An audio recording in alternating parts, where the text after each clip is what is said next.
Oscar Wilde lounges languidly on the corner of Adelaide Street. I passed by him for many years, seeing him without seeing him, as I hurried from Charing Cross Station into St Martin's Lane, until one day I found myself eyeing the black marble block from which his head looms. Was he meant to be lying in a bath, I wondered? Or was it supposed to be a coffin, his head rising up ghostly? The sculpture, A Conversation with Oscar Wilde, designed by Maggie Hamling, was unveiled in 1998, and it provoked a mixed reaction. It captures Wilde as a social being, the nonchalant, witty dandy, for he seems to be in mid-flow, epigrams dropping from his lips as his fingers curl around a cigarette. You can imagine a group of young male disciples forming a circle around him, listening in earnest awe.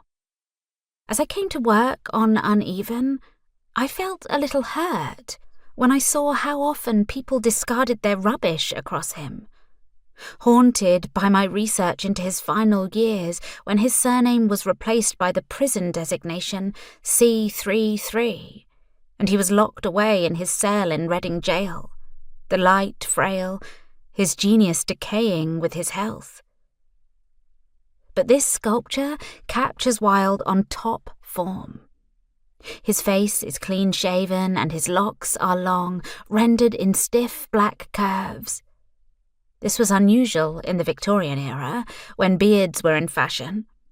You can find pictures of Victorian gentlemen with beards so ebullient they look like small animals. As someone who has sometimes suffered from beard envy, I admired them. Penises I did not covet, but beards were an object of lust.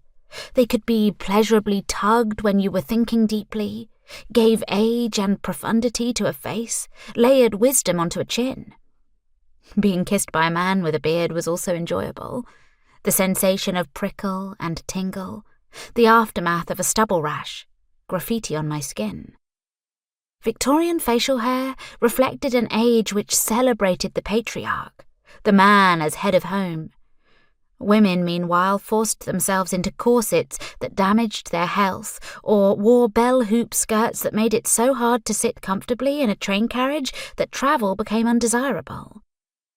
Oscar Wilde boldly defied the fashion of his day. Picture him, in 1882, stepping off the SS Arizona, arriving in America to give a lecture tour about the arts, already famous for being famous. He is greeted by flashing bulbs and questions from the press. His outfits include silk breeches and a bottle green coat trimmed with otter fur. Fashion like a blast of fresh air that guaranteed him column inches. This was Wilde as a flamboyant dandy, practicing caloprosopia, the act of living your life as a work of art. He was just 27 years old.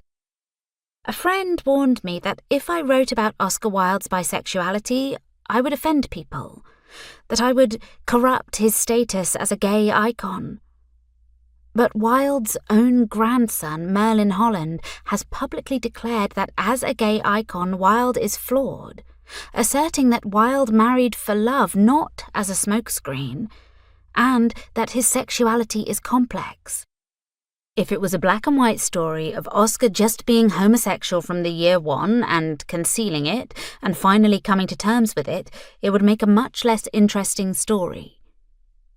In fact, the negation of his bisexuality is frequently tied into historic prejudice against bisexuals. Take these words from Eve Kosofsky-Sedgwick, queer theorist, in 1991, for example. I'm not sure that because there are people who identify as bisexual, there is a bisexual identity.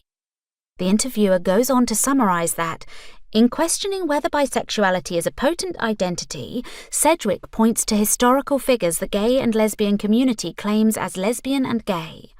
Cole Porter, Eleanor Roosevelt, Virginia Woolf, Walt Whitman, Oscar Wilde, who would actually be classified as bisexual. To which Sedgwick concludes, the gay and lesbian movement isn't interested in drawing that line.